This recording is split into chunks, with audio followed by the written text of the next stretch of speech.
আসসালামু আলাইকুম প্রিয় দর্শক, আশা করি সবাই অনেক ভালো আছেন। সকালবেলা আমার বাড়ির ছোট্ট খামারের কাজ শেষ করে আজকে আমরা চলে যাব আমাদের প্রজেক্টের কাছে। আমাদের সবজি প্রজেক্টগুলো আজকে আপনাদের ঘুরিয়ে দেখানোর চেষ্টা করব ইনশাল্লাহ। পাহাড়ের উঁচু জমিতে বর্ষার মৌসুমে মালচিং পদ্ধতিতে একেবারে চায়নার স্টাইলে আমরা দুজন বন্ধু মিলে শেয়ারে লাউ, করলা, মরিচ এবং শশার প্রজেক্ট করতেছি। আলহামদুলিল্লাহ আমাদের নতুন সবজি প্রজেক্টের কাজ অনেকটাই গোছানো শেষ। আজকে আমাদের সকল প্রজেক্টগুলো একটা একটা করে ঘুরিয়ে দেখানোর চেষ্টা করব আপনাদের। আশা করি পুরো ভিডিওটা জুড়ে আমার সাথেই থাকবেন। এই যে সামনে যে ঘরটা দেখতে পাইতেছেন, এটা হইতেছে আমাদের চারার ঘর। এখানেই মূলত আমাদের সবজি প্রজেক্টের সকল চারা উৎপাদন করছি। এখন এই মুহূর্তে এই জায়গায় আছে শুধু মরিচ চারা। মরিচের জায়গাও রেডি হয়ে গেছে আলহামদুলিল্লাহ। আমরা সর্বপ্রথম আপনাদেরকে নিয়ে যাবো আমাদের মরিচের জমিতে। বৃষ্টি শুরু হওয়ার আগেই আলহামদুলিল্লাহ আমাদের বেডের কাজটা শেষ করতে পারছি। আমরা যেহেতু পাহাড়ি এলাকায় থাকি, বর্ষা মৌসুমে চাষ করতেছি। আমাদের উঁচু জমিগুলো নির্বাচন করে আমরা মূলত চাষবাসগুলো করতেছি। আমাদের অন্য সবজি প্রজেক্টগুলো একটু উঁচা ঢালু জায়গা হলেও আমরা একটু সমান জায়গা খুঁজছি মরিচ চাষ করার জন্য। মূলত এই জায়গায় আমরা গত বছর পেঁপে চাষ করছি, এবছর আমরা এখানে মরিচ চাষ করতেছি।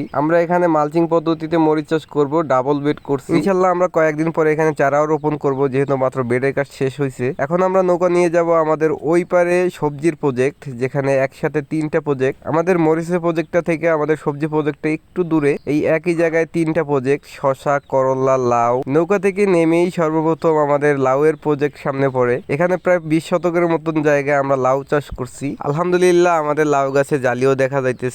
ইনশাল্লাহ হয়তো আরো 2-1 সপ্তাহের মধ্যে আমরা লাউ হারভেস্ট করতে পারবো। আমরা লাউ চাষও করেছি সম্পূর্ণভাবে মালচিং পদ্ধতিতে। আমরা এখানে অনেকগুলো জৈবিক ফাঁদ ব্যবহার করছি, যেহেতু এখন বর্ষার মৌসুম। এই ফাঁদগুলো আসলে এখন এই সময় অনেক কাজের। বর্ষার মৌসুমে স্প্রে করলেও অনেক সময় বৃষ্টি এসে সব ধুয়ে দিয়ে চলে যায়। এখানে আমরা 3টা মাচায় 3 জাতের লাউ চাষ করছি। এক একটা মাচা অনেক লম্বা, অর্থাৎ এখানে জমিটা যতটুকু লম্বা লাউয়ের মাচাগুলো অতটুকুই লম্বা। আলহামদুলিল্লাহ এই যে দেখেন আমাদের গাছের লাউয়ের জালি পড়ছে, মাশাল্লাহ। অবশেষে আমাদের পরিশ্রমের ফল একটু একটু করে দেখা যাচ্ছে। এটা যে কতটা আনন্দের সেটা আপনাদের বলে বোঝানো সম্ভব না। এই জমিগুলোতে আপনারা তো আমার আগে ভিডিওতে দেখছেন যে কত পরিশ্রম করি আমরা। এগুলো আমাদের শেয়ারের একটা প্রজেক্ট। আমরা দুইজন বন্ধু মিলে এই প্রজেক্টগুলো করতেছি। আলহামদুলিল্লাহ এখনো পর্যন্ত সবকিছু ভালো আছে। ইনশাল্লাহ আমাদের জন্য সবাই দোয়া করবেন। এরপরে আমরা যাব আমাদের করলার প্রজেক্ট। করলার প্রজেক্টটা আপনাদেরকে একটু দেখানোর চেষ্টা করব। এরপরে আমরা শশার প্রজেক্টের কাছে যাব। এই একই টিলায় আমাদের 3টা প্রজেক্ট। আলহামদুলিল্লাহ আমাদের এই জায়গাগুলো অনেকটা উঁচু জায়গা, বন্যা পানি হইলেও অনেকটাই ছেপ থাকবে ইনশাল্লাহ। এইখান থেকে একটু সামনেই আমাদের করলা এবং উস্তার প্রজেক্ট,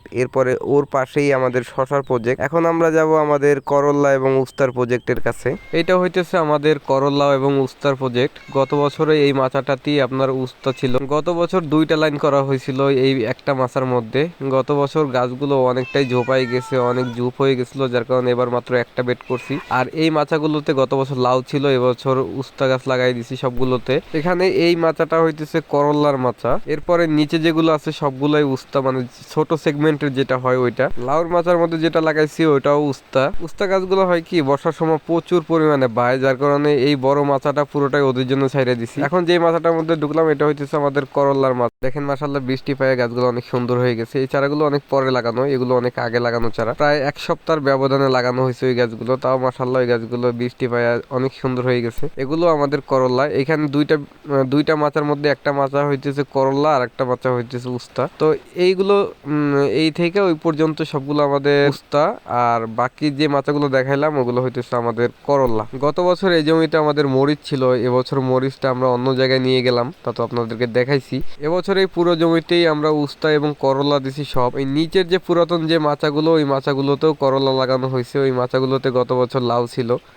তো সবকিছু মিলাইয়া এই ছিল আমাদের উস্তা এবং করলা প্রজেক্ট। দেখেন মাশাল্লাহ, আসলে পাহাড়ের উঁচু জমিতে এরকম গাছ হয় একমাত্র বর্ষার সময়। কারণ দীর্ঘদিন বৃষ্টি ছিল না, তখন গাছগুলো একেবারে অবস্থা বেশি খারাপ ছিল। এখন যেহেতু বৃষ্টি, গাছগুলো একটু মাশাল্লাহ অনেক সুন্দর হয়ে গেছে। দেখেন ফলনও দেখা যাচ্ছে মাশাল্লাহ। ইনশাল্লাহ হয়তোবা আর কিছুদিন পরেই আমরা এগুলো হারভেস্টও করতে পারবো। যেহেতু বর্ষার মৌসুম, আমরা এখানে অনেকগুলো ইয়েলো কাঠ ব্যবহার করছি। এখানে দেখেন প্রচুর পরিমাণে পোকা আটকাইছে। এই কাঠগুলো ব্যবহার করার একটা সুফল আছে। আপনার প্রজেক্টে কোন পোকার আক্রমণ সেটা আপনি এখানে দেখতে পারবেন। আসলে পোকার সংক্রমণগুলো অনেক সময় বোঝা যায় না, যেমন শোষক পোকা যেগুলো সাদা মাছি, থ্রিপ, এগুলো অনেক ছোট টাইপের হয়, এগুলো দেখা যায় না, কিন্তু এই কাঠগুলো থাকলে এই কাঠগুলোর ভিতরে আপনার প্রচুর পরিমাণে পোকা আটকায়। তো এই কাঠগুলো ব্যবহার করলে আসলে অনেক স্প্রে খরচও কম লাগে। এখন আমরা চলে যাব আমাদের শশার প্রজেক্ট, এটাই লাস্ট। আপনারা এতক্ষণ পর্যন্ত যারা ধৈর্য ধরে ভিডিও দেখছেন তারা অবশ্যই আমার শশা প্রজেক্টটা দেখবেন। করলা প্রজেক্ট থেকে একটু সামনেই আমাদের শশার প্রজেক্ট। আলহামদুলিল্লাহ, এটা হইতেছে আমাদের শশার প্রজেক্ট। আমাদের 3টা প্রজেক্টে মাচা জাতীয় সবজি এখানে চাষ করা হয়েছে। এখানে অনেক দিন সময় লাগছে এই মাচার কাজগুলো করতে, আর এই কাজগুলো অনেক পরিশ্রমের কাজ।